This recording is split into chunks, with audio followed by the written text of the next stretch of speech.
Happy Memorial Day. I hope you're having a great Memorial Day weekend. At Memorial Day, we remember those who have fallen in battle and in service to our country. But I think I want to expand that, and Seth did a good job yesterday at expanding that to all of us have experienced loss. And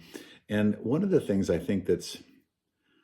beautifully strange about loss is that grief and loss can work in a beautiful way inside of us. So we typically end up, just trying to get away from grief and loss and trying to occupy ourselves with all kinds of other things. But what ends up happening is if we let grief and loss do its work on our souls, if we embrace it instead of trying to run from it, if we allow it to do that beautiful work in our souls, it creates a beauty and a depth and a warmth and a gentleness with others and an understanding and a mercy that if we are willing to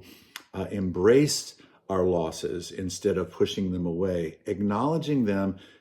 and being able to look at them, look back at them and to say, wait a minute, these don't define me, but these actually bring something beautiful into my life if I let them work their work. Now,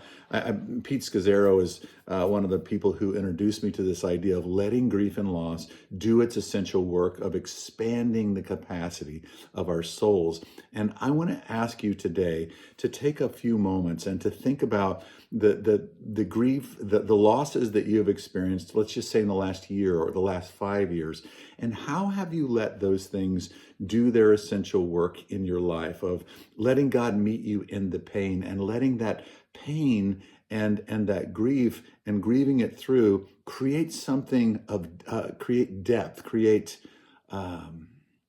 create a new kind of way and an outlook at life instead of running, instead of anesthetizing, instead of trying to medicate ourselves, that we embrace our grief, we embrace our loss, and we let it expand our souls.